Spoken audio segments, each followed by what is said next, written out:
이제 우리 다 같이 자리에서 일어나셔서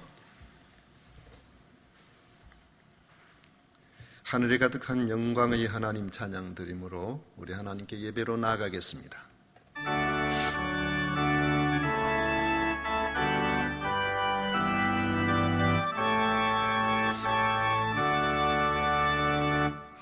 하늘에 가득 찬 영광의 하나님, 온 땅에 충만한 존귀하신 하나님, 생명과 빛으로 지혜와 권능으로 언제나 우리를 지키시는 하나님, 성부와 성자와 성령 삼위의 하나님,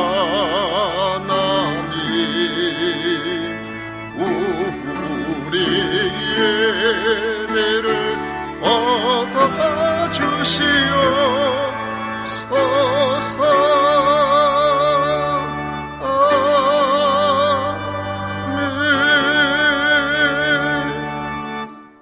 오직 여호와는 그 성전에 계시니 온 천하는 그 앞에서 잠잠할지니라.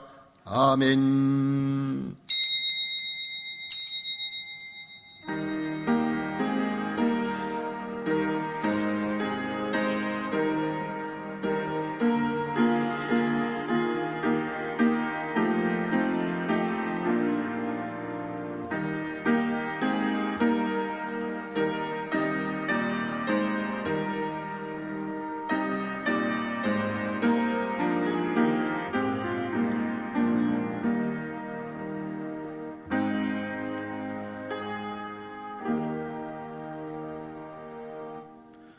영원토록 찬양을 받으시기 합당하신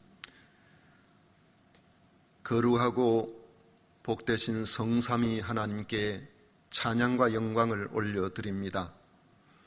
오늘도 수고하고 무거운 짐을 진 이 땅에 사는 연약하고 부족한 저희들이 하나님의 자녀됨을 알고 주 앞에 예배하러 나왔습니다.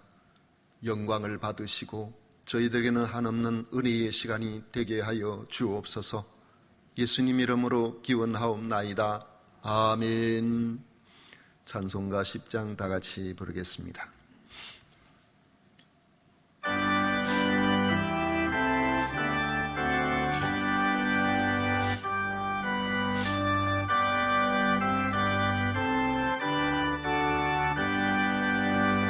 전능왕 오셔서 주 이름 찬송케 하옵소서. 영광과 권능의 성부여셔서 우리를 다스려 주옵소서.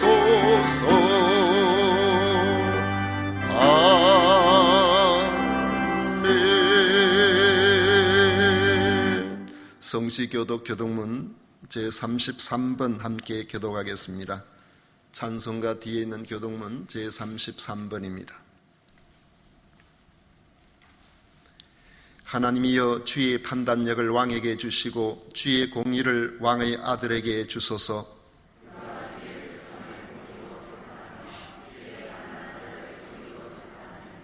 의로 말미암아 산들이 백성에게 평강을 주며 작은 산들도 그리하리로다.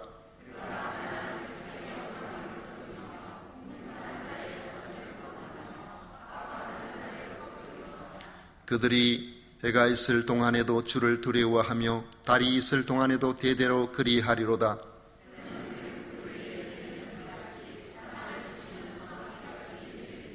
그의 날에 의인이 흥왕하여 평강의 풍성함이 달이 닿을 때까지 이르리로다.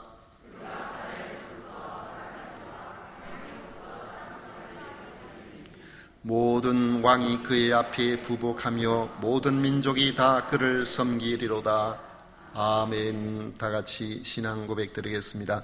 전능하사 천지를 만드신 하나님 아버지를 내가 믿사오며 그 외아들 우리 주 예수 그리스도를 믿사오니 이는 성령으로 잉태하사 동정녀 마리아에게 나시고 본디오 빌라도에게 고난을 받으사 십자가에 못 박혀 죽으시고 장사한 지 사흘 만에 죽은 자 가운데서 다시 살아나시며 하늘로 오르사 전능하신 하나님 우편에 앉아 계시다가 저리로서 산 자와 죽은 자를 심판하러 오시리라. 성령을 미사오며 거룩한 공회와 성도가 서로 교통하는 것과 죄를 사하여 주시는 것과 몸이 다시 사는 것과 영원히 사는 것을 미사옵나이다. 아멘. 다 같이 자리에 앉으셔서 찬송가 570장 함께 부르겠습니다.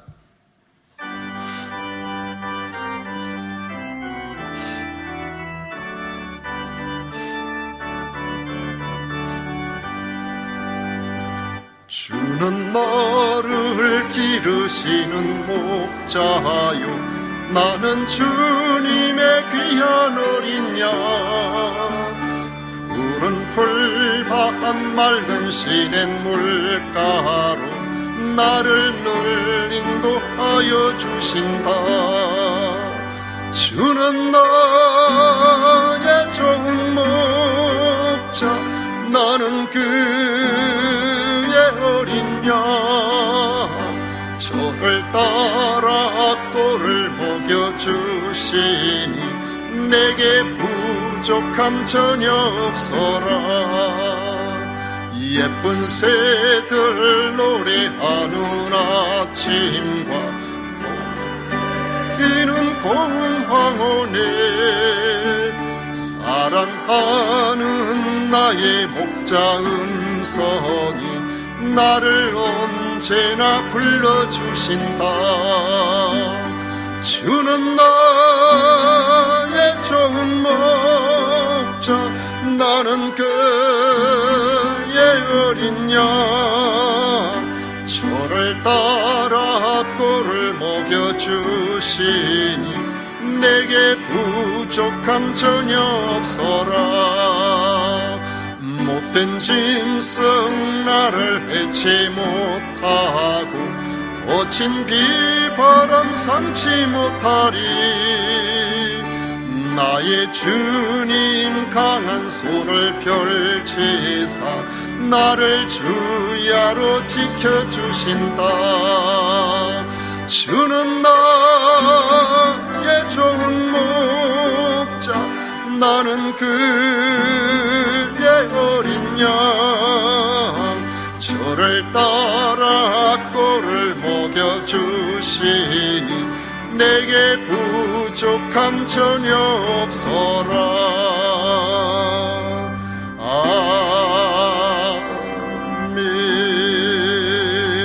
아멘. 이 시간 우리를 대표해서 백기용 장로님 기도하시겠습니다.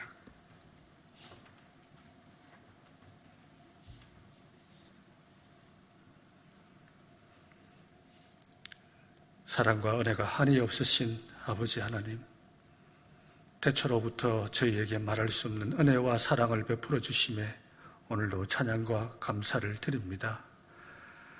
오늘 이 시간 하나님만이 신이시며 예수님만이 우리 구주 되심을 선포합니다. 예배에 임한 모든 이들을 성령님의 감동으로 채워주셔서 영광 받아 주시옵소서. 예수님 외에 그 어떤 누구도 저희들을 구원할 수 없음을 믿사오니 예수님을 의지하여 나아가는 저희들의 예배를 흠양하시옵소서. 저희에게 호흡할 수 있는 생명, 또 육신의 삶을 지탱하는 지혜와 지식을 주심에도 불구하고 늘 하나님께 송구한 그 자체의 모습입니다. 돌아보면 만 가지나 더 되는 은혜가 수두룩한데도 하나님 많이 베풀지도 못한 채 인색하고 나의 나복만을 광고하는 안타까운 사람의 모습을 살고 있습니다. 부족한 사람이지만 지난 날을 회개하며 또 내 자신을 돌아보며 이 시간 하나님께 겸손하게 임하여 싸우니 하나님 사랑으로 용서하여 주시옵소서. 또 기도 속에 역사하시는 성령님으로 아들아 딸아 오늘 너를 낳았도다 하나님 음성을 떠올릴 때 우리 낮아진 자존감을 바로 세워주시기를 소원합니다.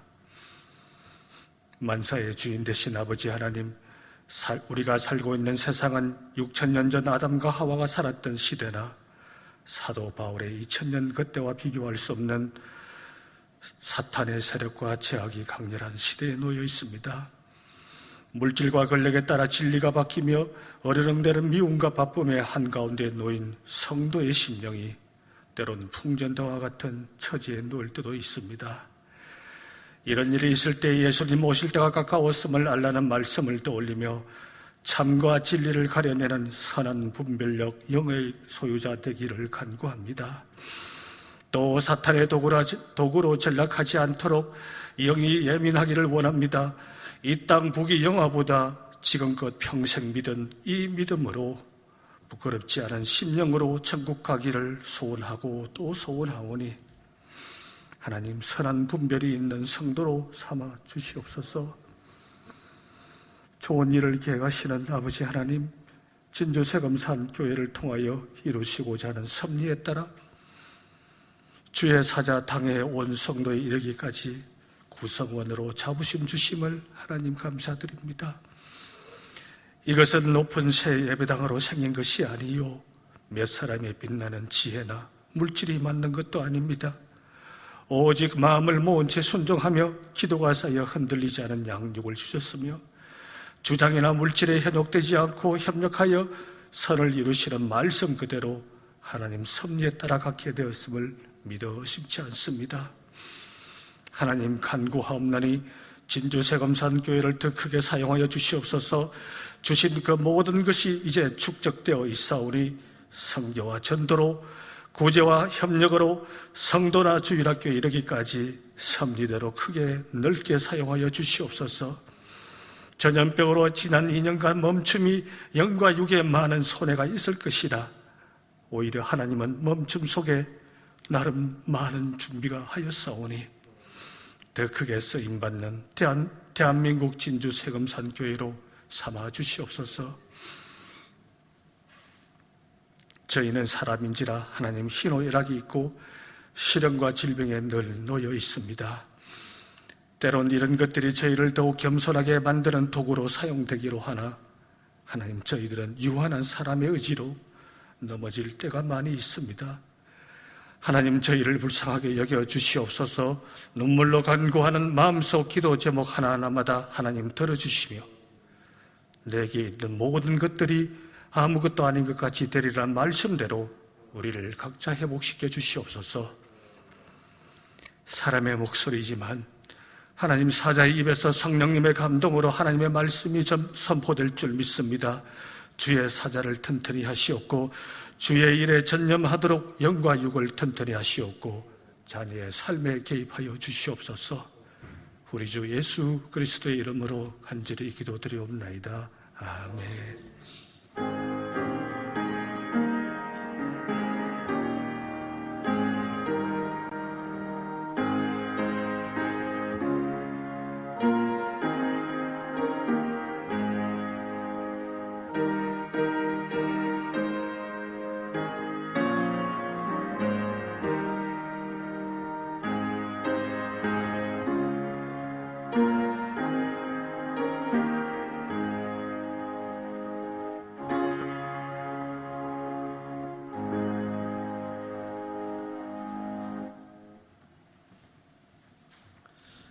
이 시간 우리에게 주신 하나님의 말씀은 마가복음 12장 1절부터 12절까지입니다. 마가복음 12장 1절부터 12절까지 말씀을 교독하겠습니다.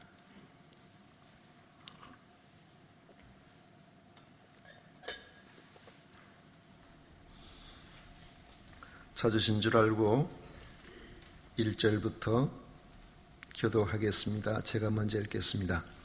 예수께서 비유로 그들에게 말씀하시되 한 사람이 포도원을 만들어 산 울타리로 두르고 지읍자는 틀을 만들고 망대를 지어서 농부들에게 세로 주고 타국에 갔더니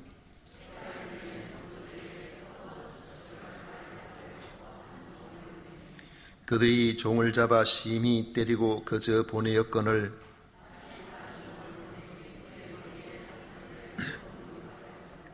또 다른 종을 보내니 그들이 그를 죽이고 또 그 외에 많은 종들도 들어는 때리고 들어는 죽인지라.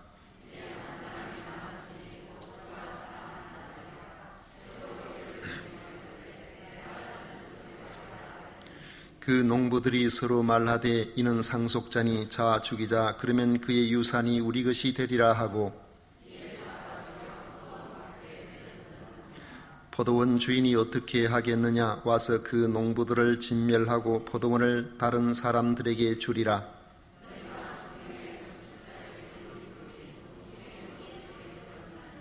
이것은 주로 말미암아 된 것이요 우리 눈에 놀랍도다 함을 읽어보지 못하였느냐 하시니라.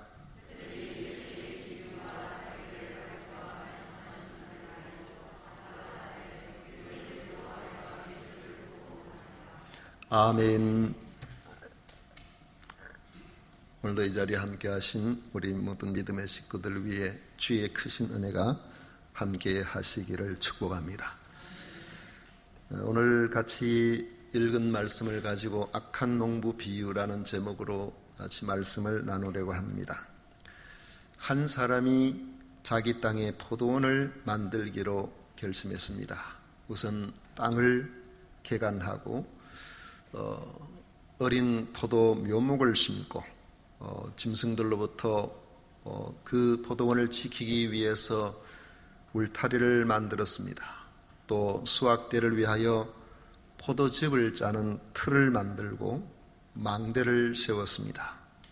포도 경작에 필요한 모든 것을 준비하기까지는 시간도 노력도 많이 들었고 또 많은 재정 지출도 있었습니다. 이렇게 포도원을 만든 후에 포도원 주인은 농부들에게 세로 주고 타국에 장기 여행을 가게 되었습니다. 여러 해가 지나서 포도를 수확할 때가 되었습니다. 아마도 우리가 포도 농사하는 경우를 보면 최소 3년 이상 경과가 된 것으로 보입니다. 주인은 약속대로 세를 받으려고 자기 종을 보냈습니다. 그러나 뜻밖에도 농부들은 포도원 주인에게 세를 줄 생각을 전혀 하지 않고 있었습니다. 세를 주기는커녕 오히려 포도원 주인이 보낸 종을 심히 때리고 빈손으로 돌려보냈습니다.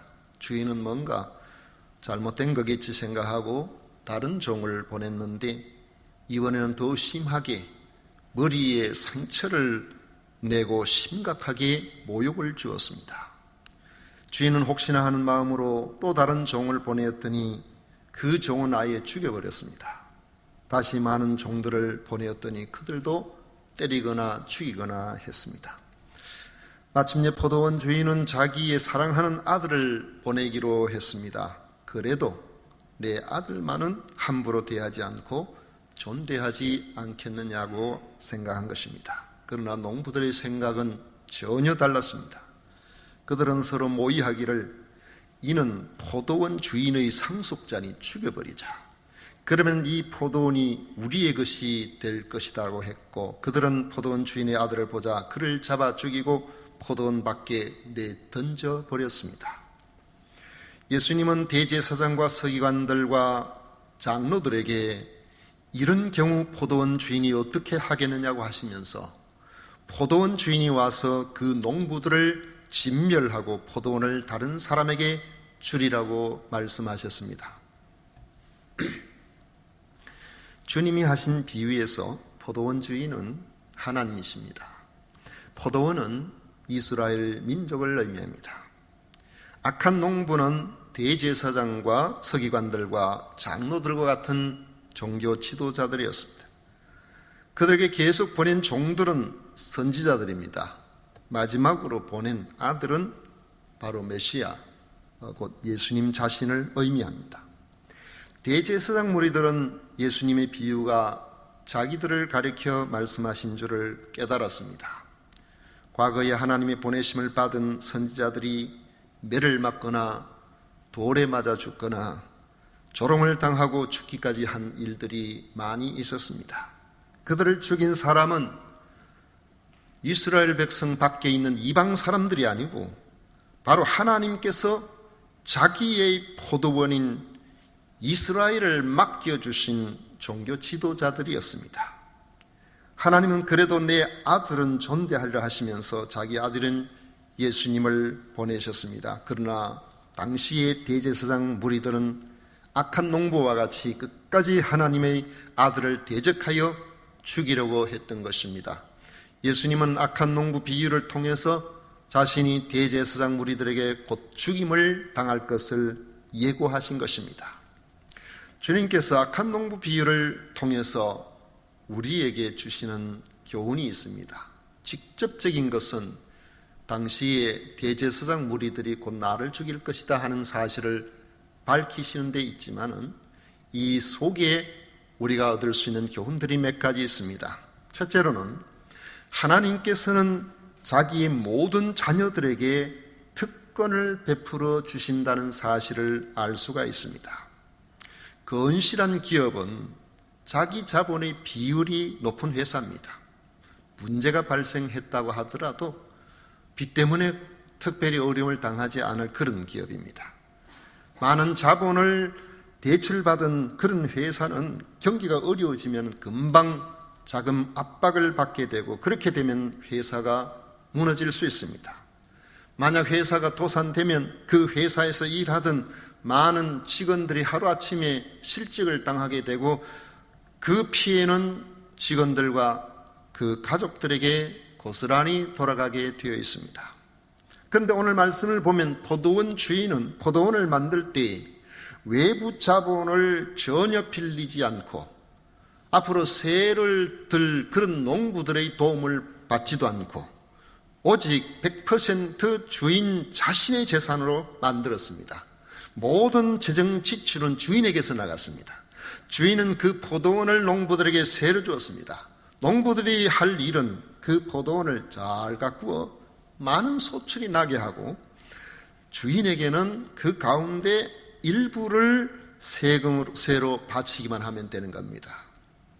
지금부터 한 3, 40년 전에 우리나라에 소작을 많이 할 때 그때만 해도 소작하게 되면은 이 소작농들은 거의 소출의 절반을 땅 주인에게 줬습니다. 소출의 절반을 땅 주인에게 준다는 것은 열심히 일하고 그렇게 해도 그들에게 남아있는 것이 많지 않다는 거죠. 그런데 이 시대나 당시에 로마 제국 당시의 시대로 보면은 대부분이 세금을 줄 때는 거의 11조에 준해서 줬습니다. 그럼 우리가 생각해 보십시오. 10 가운데 하나를 주고 9이 자기에게 있으면은 그것만 가지고도 열심히 일하면 사는데 아무런 지장이 없습니다. 그들은 열심히 포도원을 가꾸어서 많은 소출이 나게 하고 그 소출 가운데 일부만 주인에게 주고 그걸 잘 절약하고 이렇게 하면은 살아가는데 얼마든지 넉넉하게 살아갈 수가 있었던 겁니다. 우리는 때때로 자신이 다른 사람보다 가난하게 된 것은 부모로부터 물려받은 것이 적기 때문이 아닌가 그렇게 생각을 합니다. 자기도 남들처럼 많이 물려받았다면 잘 살 수 있었을 텐데 많이 물려받지 못했기 때문에 오늘 내가 가난하게 산다 이렇게 생각을 하는 것입니다. 그래서 생겨난 말이 흙수저, 금수저 이야기가 나오는 것이죠.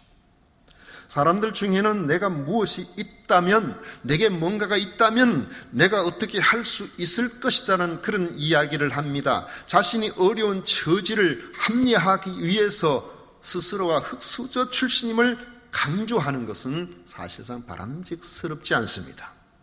자신에게 전혀 도움이 되지도 않습니다. 마태복음 25장에 보면 달란트 비유가 나옵니다. 거기에 보면은 우리는 분명코 무엇인가를 주인으로부터 받았다는 것이죠. 5달란트를 받은 사람도 있고 2달란트를 받은 사람도 있고 1달란트를 받은 사람도 있는데 달란트를 받지 않은 사람은 아무도 없습니다. 그런데 5달란트 받은 사람과 비교하면서 1달란트 받은 사람이 나는 왜 이렇게 적게 받았는가 그렇게 비관하는, 그렇게 하면서 주인을 원망하는 것은 옳지 않다는 것입니다. 왜냐하면 1달란트도 사실상 따져보면 그 달란트 가치가 대단합니다. 저는 이런 생각을 한 번씩 해봅니다. 제 손가락을 이래보면 5개 잘 있구나. 그런데 만약에 이 가운데 손가락이 하나가 없다고 생각해 보세요.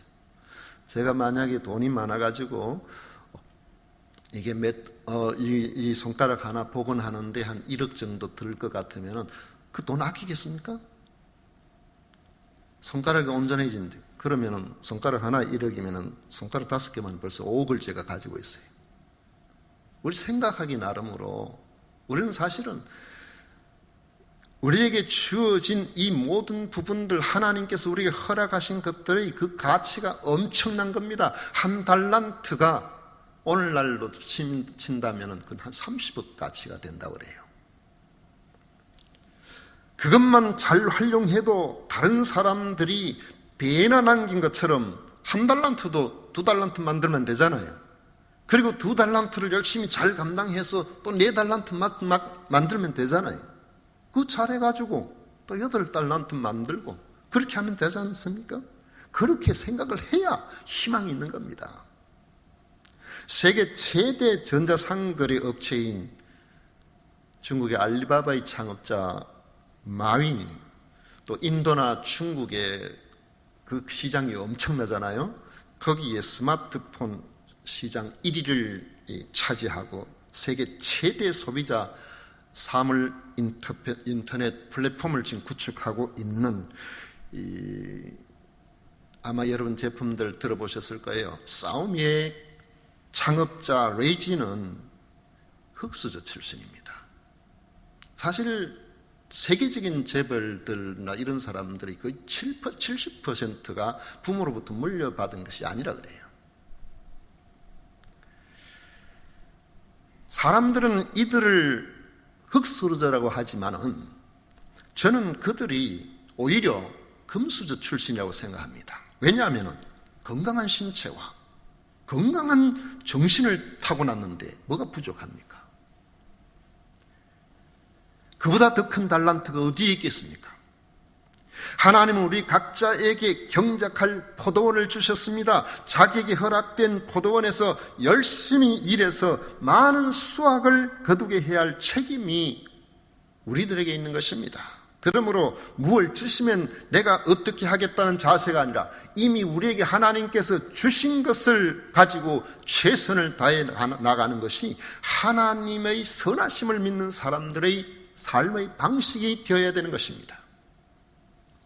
두 번째로는 악한 농부들은 탐욕 때문에 주인을 대적했던 겁니다.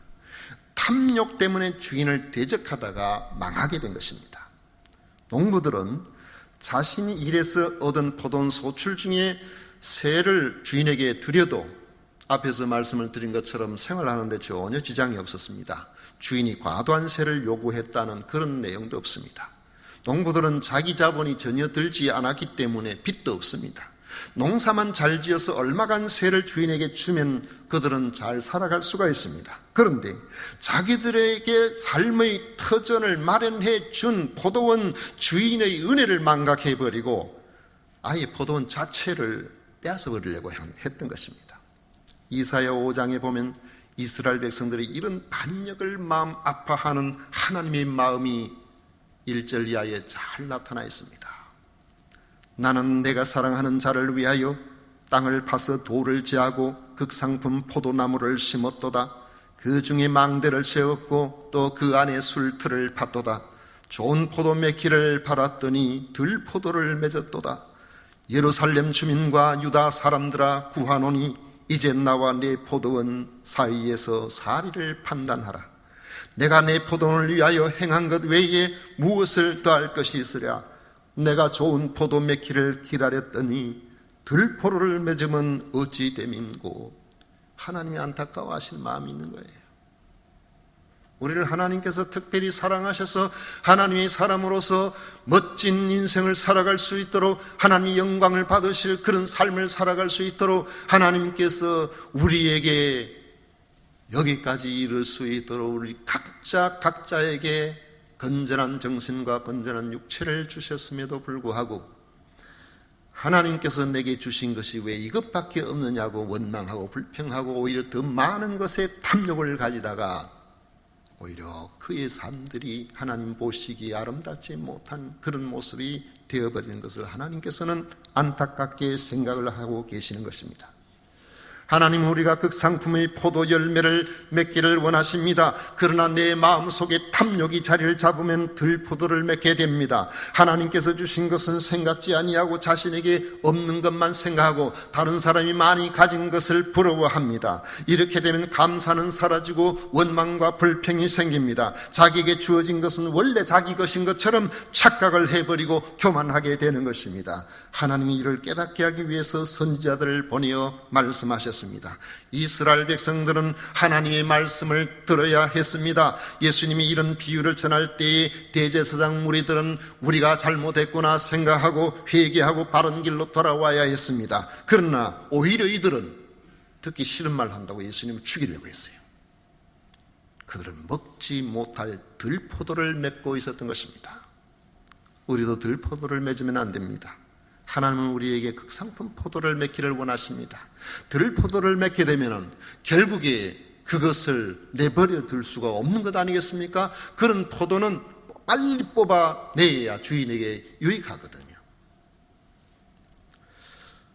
세 번째로, 아들을 보내도 깨닫지 못할 때면 심판이 오게 된다는 사실을 보여줍니다. 이 비유에서 악한 농부의 비유가 갑자기 모퉁이 돌로서 결론을 맺습니다. 10절 11절에 보면 너희가 성경의 건축자들이 버린 돌이 모퉁이의 머릿돌이 되었나니 이것은 주로 말미암아 된 것이요 우리 눈에 놀랍도다 함을 읽어보지도 못하였느냐 하시니라. 모퉁이 돌 이야기는 시편 118편 22절에 나오는 말씀입니다. 모퉁이 돌은 악한 농부들로부터 거절된 포도원 주인의 아들이고 건축자들이 쓸모없다고 버린 돌입니다. 그러나 우리의 대주제가 되시는 하나님께서는 그들이 쓸모없다고 버린 바로 그 돌이 하나님의 아들이었던 거예요. 모퉁이의 머릿돌이 되게 하신다는 것입니다. 이 돌은 하나님이 준비하신 돌이기 때문에 그렇습니다. 악한 농부들은 모퉁이 돌이 되시는 주인의 아들만 없으면 포도원, 그 모든 포도원이 몽땅 자기 것이 될 줄로 그렇게 생각을 했습니다마는, 그래서 주인의 아들을 죽여서 포도원 밖에 내쫓은 것이죠. 그런데 지난주에 우리가 말씀을 생각했던 것처럼 이 헤롯 성전이 정말로 대단하잖아요.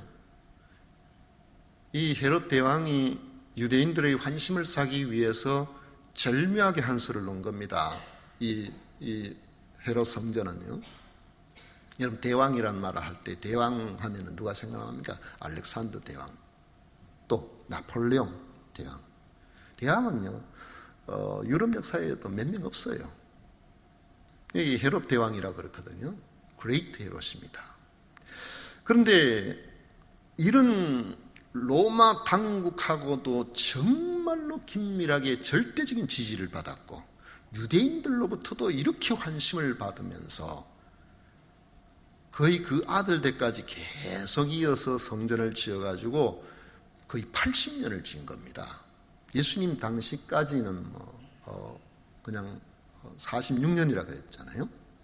그런데 이제 더 이상 할 게 없습니다.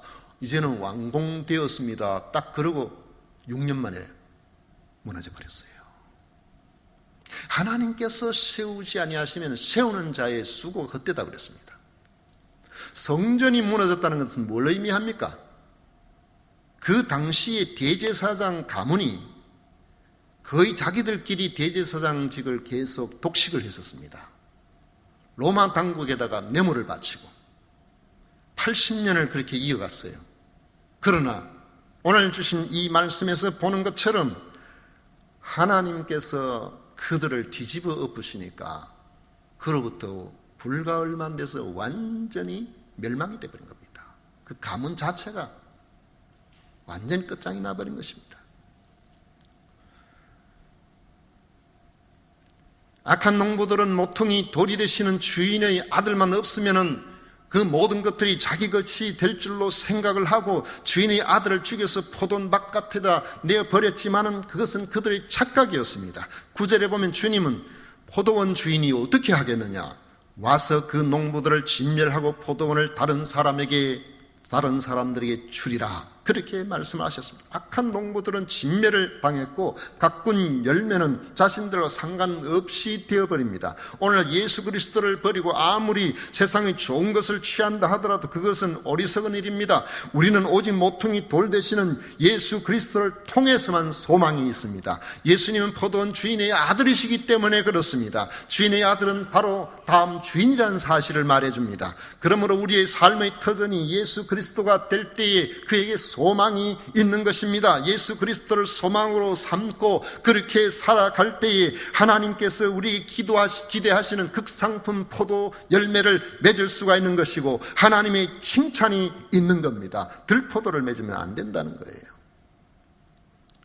이사야 5장 5절 이하에 보면은 이렇게 말씀합니다. 이제 내가 내 포도원에 어떻게 행할지를 너희에게 이르리라. 내가 그 울타리를 거듭 먹힘을 당하게 하며 그 담을 헐어 짓밟히게 할 것이요 내가 그것을 황폐하게 하리니 다시는 가지를 자름이나 북을 돋우지 못하여 질레와 가시가 날 것이며 내가 또 구름에 명하여 그 위에 비를 내리지 못하게 하리라 하셨으니 물은 만군의 여호와의 포도원은 이스라엘 족속이요 그가 기뻐하시는 나무는 유다 사람이라. 그들에게 정의를 바라셨더니 도리어 포악이요 그들에게 공의를 바라셨더니 도리어 부르짖음이었도다. 가옥에 가옥을 이으며 전토에 전토를 다하여 빈틈이 없도록 하고 이 땅 가운데서 홀로 거주하려 하는 자들은 화 있을진저. 이 땅에서 마치 영생하는 것처럼 잘 먹고 잘 살려고 하는 사람들은 화가 있을 것이라는 겁니다. 만군의 여호와께서 내 귀에 말씀하시되 정령이 허다한 가옥이 황폐하리니 크고 아름다울지라도 거주할 자가 없을 것이라. 여러분, 예루살렘이요 성전이 무너짐과 함께 완전히 황폐되고 거기에 풀이 자욱하고 짐승이 살고 나중에는 그래도 그들이 로마 당국에 대적을 하게 될 때에 거기에 할례를 받은 사람들은 아예 오지도 못하고 다 쫓아보내버렸어요. 예루살렘이 완전히 그냥 초토화되어 버린 것이죠. 그들이 그게 불과 얼마 이후에 이런 일이 벌어질 것이라고 대제사장 무리들이 상상이나 했겠습니까? 700년 전에 이사야 선지자를 통해서 주신 말씀입니다. 그걸 예수님께서 다시 한번 환기시켜 주신 거예요. 비유를 통해서. 우리는 하나님께서 주신 것이 넉넉함을 믿어야 됩니다.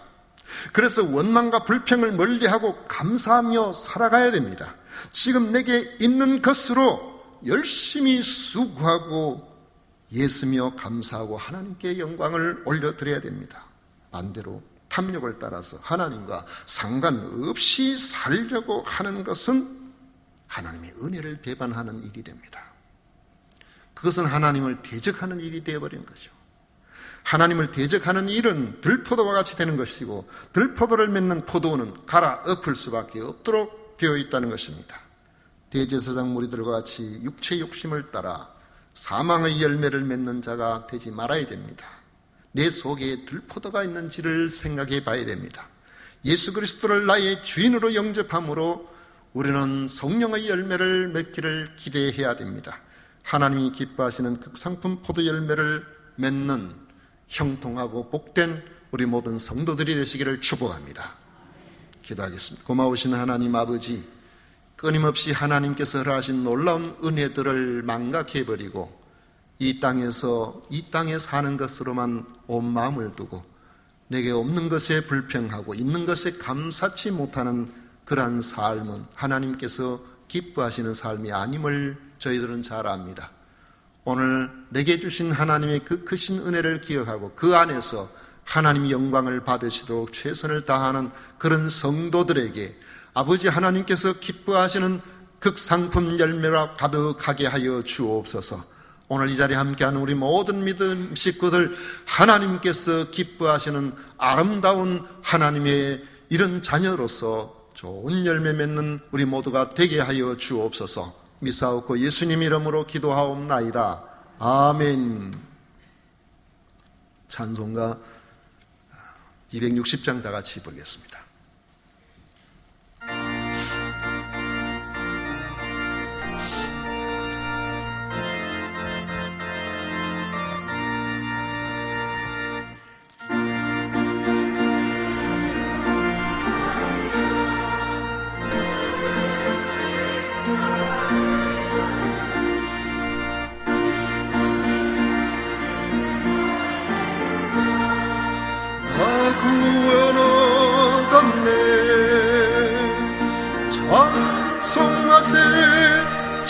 찬송하세 주님 나를 구하셨네. 찬송하세 찬송하세 주가 구원하셨네. 우리를 죄에서 구했으니 이전에 행하던 악한 일과 주하고 더러운 모든 죄를 온전히 버렸네. 찬송하세 찬송하세 주님 나를 구하셨네. 찬송하세 찬송하세 주가 구원하셨네. 나 지금 죄에서 사함받아 거룩한 백성이 되었으니 이 육신 장막을 벗을 때도 겁날 것 없겠네. 찬송하세 찬송하세 주님 나를 구하셨네. 찬송하세 찬송하세 주가 구원하셨네. 우리가 이 세상 떠날 때에 예수의 손목을 굳게 잡고 이 영원히 즐거운 천국에서 주 함께 살겠네. 찬송하세 찬송하세 주님 나를 구하셨네. 찬송하세 찬송하세 주가 구원하셨네. 아멘.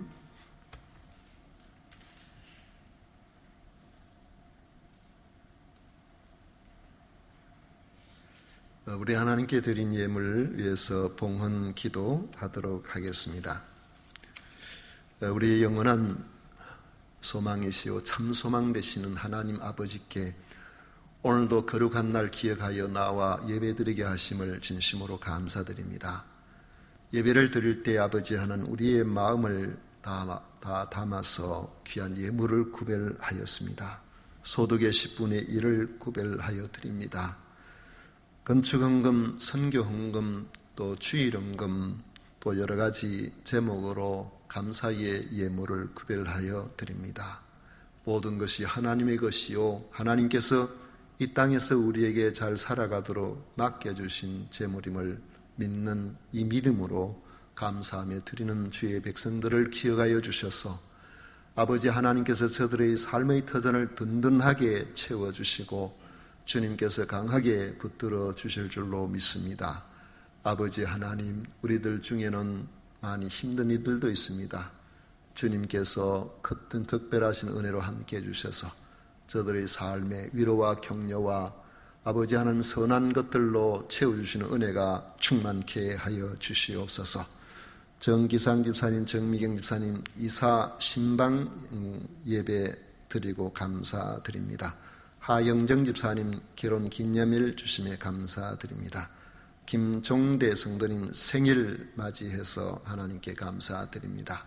우리 아버지 하나님 기억해 주셔서 이사한 가정, 아버지 하는 새 집에서 주의 은혜가 넘치게 하시고 예수 그리스도의 향기가 가득하게 하여 주옵소서. 하영정 집사님 아버지 하나님 앞에서 맺혀주신 부부의 연을 잘 감당하며 남편도 속히 전도하여 예수님을 믿는 역사가 일어나게 하여 주옵소서. 아버지 하나님 김종대 성도님 1년 동안 지켜주셔사오니 또 1년 동안 건강하게 주님 붙들어 주시옵소서. 오늘도 아버지 하나님 성도 섬기는 일을 위하여 이른 아침부터 이곳저곳에 아버지 하나님 수고 위에 서는 손길들이 있습니다. 그들을 위로해 주시고 격려해 주셔서 우리 하나님 영광을 받아 주시옵소서. 미사옵고 예수님 이름으로 축복하며 기도하옵나이다. 아멘. 지금은 우리 구주 예수 그리스도의 은혜와 하나님 아버지의 놀라우신 사랑과 성령 하나님의 위로 교통 축복하심이 오늘도 주 앞에 나와 예배하는 우리 모든 성도들 머리 위에 그 가정 위에 기업 위에 영원토록 함께 있을지어다. 아멘.